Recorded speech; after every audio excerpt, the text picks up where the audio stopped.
Welcome back. If you're just joining us, you're watching the news at 10 live on Channels Television. A reminder of our major stories. Delegates in the Ekiti State All Progressive Congress governorship primaries are on the edge of their seats, minutes away from the announcement of the party's flag bearer in the July governorship poll. Governor El-Rufai applauds use of electronic voting system in Kaduna local government elections, says exercise is successful. Joint Health Sector Union vows to continue industrial action, alleged intimidation of its members in some hospitals. And North Korea to dismantle nuclear site later this month, ahead of the historic meeting between the country's leader Kim Jong-un and U.S. President Donald Trump.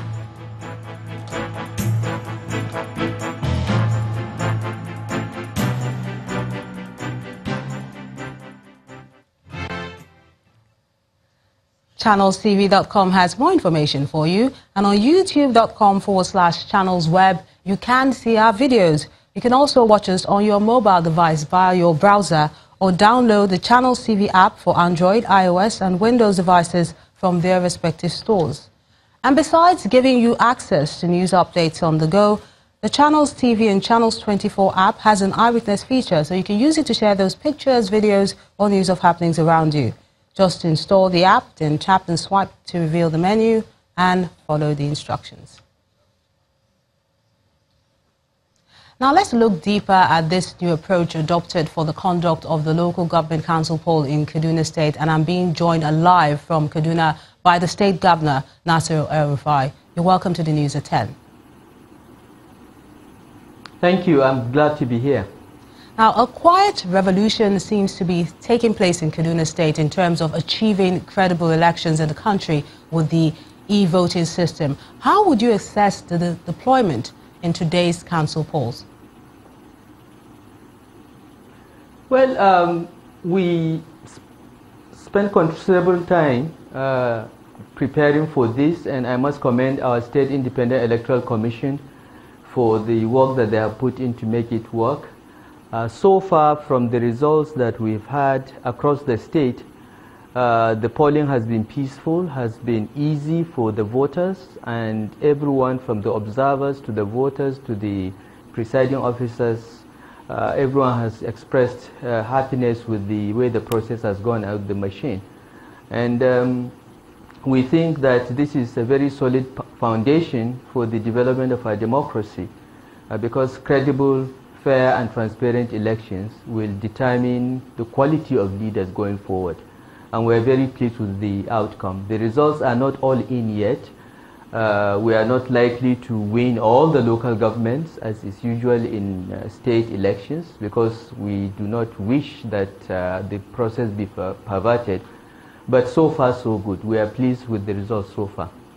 So is it safe to say that this can work at the national level, perhaps even in the 2019 general elections, if the law allows it? Absolutely. I think it can work at the national level. I'm not sure there is enough time to prepare and do it in 2019. The legal framework to facilitate that is already in place. The last administration signed an amendment before leaving office that would enable electronic voting. So yes, legally it is possible in our view. However, logistically, to produce 150,000 plus EVMs that will reflect all the political parties, that's for INEC to decide whether they can do this. We've been working on this for the past 1 year, to tell you the truth, and our State Electoral Commission had to make trips to Brazil, to China several times before we got to this point. But we've got to the point and it's been successful, and we believe it can be replicated across the country. But do you think the e-voting system has played a role in the peaceful conduct of the poll? No, definitely. In many ways, the e-voting system not only made it easier for voters to go in and vote and get out. I voted in less than 15 seconds. But it also eliminated the usual rigging strategy of ballot snatching and so on, because we did this election without printing any ballot papers. We saved 1.7 billion naira that would have spent printing ballot papers with high security features. This electronic voting machine can be used for the next 10 years. So now, in 3 years, when we have another set of local government elections, we just need to update the software to reflect the logos of new parties and remove old ones, and we're good to go. So I think in many ways it has made the process much better, and many people actually came out to vote out of curiosity to see how the machine worked. And it was so simple. It was simpler to vote using the machine than to vote using physical paper. Thank you so much, Governor of Kaduna State, Nasir El-Rufai. Now let's head to the southwest. In Oyo State, the local government election wasn't smooth sailing. An 18-year-old girl was hit by a stray bullet allegedly fired by a security agent at Idioro area of Ibadan, the state capital. The victim, identified as Latifat Abubakar, was reportedly shot as the officer tried to disperse a crowd at one of the polling stations. The incident sparked tension in the area as the police tried to calm frayed nerves while protesting youths took to the streets demanding justice for the victim. The Oyo State Police Commissioner confirmed the incident to Channels Television, insisting that the shot was not fired by the police, but the matter is being investigated. It's not a shootout. It was just an accidental discharge by one of the security agencies, not the police, but we have contacted them, and I have not been there physically. We are going there to see what is happening, and will investigate and ensure that justice is done. And in Imo State, police have arrested 4 people for allegedly stealing voting materials meant for the State Ward Local Government Congress of the APC. The Force Public Relations Officer, Mr. Juma Moshood, explains that the suspects were arrested in a hotel in Abuja with sensitive materials. He warned politicians to desist from any act that is capable of disrupting the electoral process. We won't tolerate any act of lawlessness before the election, during the election, and after the election.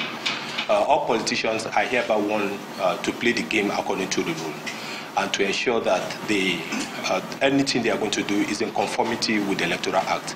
Nobody, no matter how highly placed, will be allowed to truncate the process.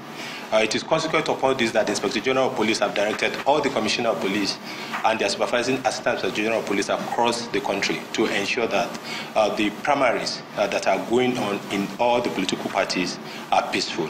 These 4 suspects before you were arrested in the early hours of today in an hotel in Abuja. Investigation into this crime has commenced in earnest, and the Nigerian Police Force will leave no stone unturned in ensuring that we get to the root of this crime that have been committed by this 4 suspects. They are going to be charged to court for criminal conspiracy, stealing, and unlawful possession of APC ward local government electoral materials, and equally for forgery. Now let's return and look deeper at this e-voting system which took place in Kaduna State. And we have the National Coordinator of Election Monitor, Mr. Abiodun Ajilola, on the News at 10. You're welcome. Good evening. Thank you for having me. Now, you're one of those that has been advocating for the adoption of the electronic voting system in Nigeria. How would you describe what happened in Kaduna local government elections today? Yes, in my opinion, I think it's a welcome development, a very good one at that, because many people have ascribed a lot of, fantasies to electronic voting as if it's something very mysterious that is unachievable.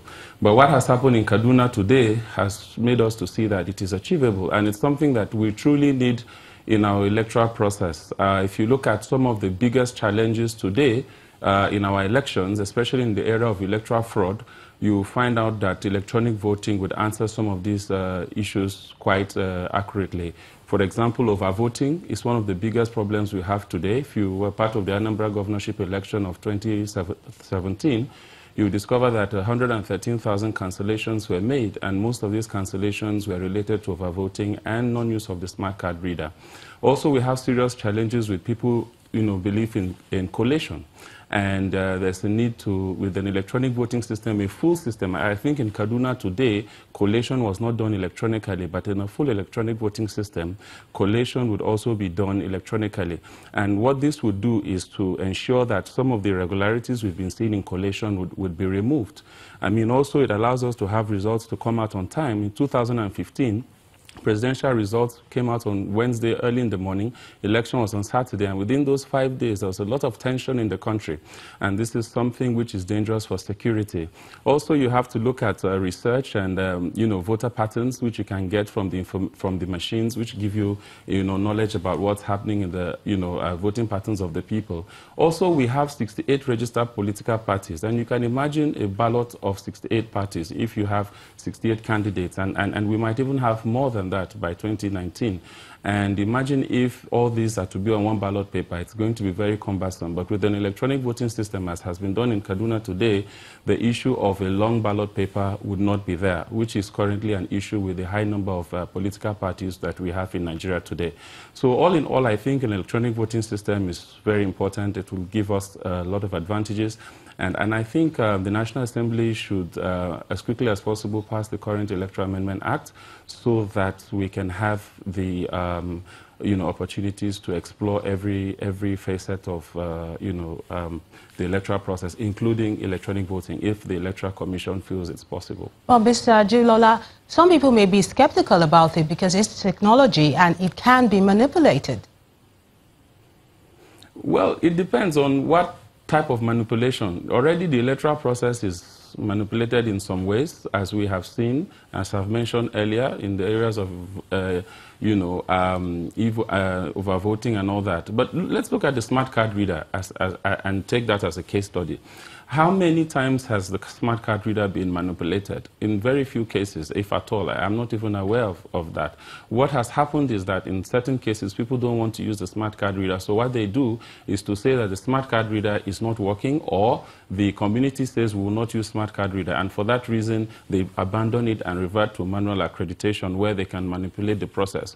But actually manipulating the card reader, I have not heard of that at the moment. And why this is important is because there's a general myth that technology can be easily manipulated.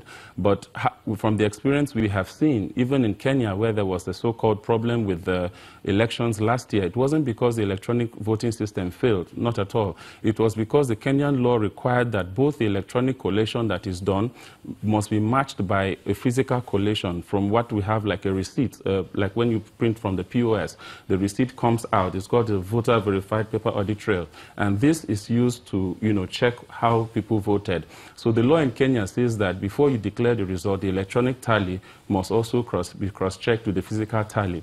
And about 10,000 polling units, which represents about 25% of Kenyan polling units, total polling units in Kenya, had not received the hard copies. And for that reason, the results were deemed by the judiciary not to be found to be credible. I mean, for that was the reason, not that there was a failure in technology. So just as we have seen in Kaduna today, the technology is robust. There are issues, like we had of 1 or 2 cases of machines stolen, but all those are minor as compared to what we are having already in the existing process we have in the country. So I think technology will bring a lot of benefits. And when we look at 2019 and future elections, I think it's important to see that when people want to manipulate the process, we've seen with the card reader that what they decide to do is to circumvent it. But in the case of electronic voting machine, if you decide that you're not going to use the EVM by collaboration with the polling official or coercing the polling official, then it means that election does not hold in that place, and the community must decide if we don't want our votes to count. So I think that's a significant advantage of it. So what hitches do you see in the future, perhaps, if Nigeria decides to embrace it fully? Of course, every system has its challenges. It must be well designed, custom designed to the unique challenges we have. Of course, there are the issues of power. The one in Kaduna has a battery, has like 10 to 16 hours battery life, and of course that would be a significant issue if, for example, voting started late and it went on late into the night. If there are some places that have challenges with internet connection and you have to transmit e-collation results and you don't have network signal, this could also bring up some issues. So there are issues, and like in Kenya, where the person who was in charge of IT was murdered, and before that time, the information or the code for the system was gotten from him.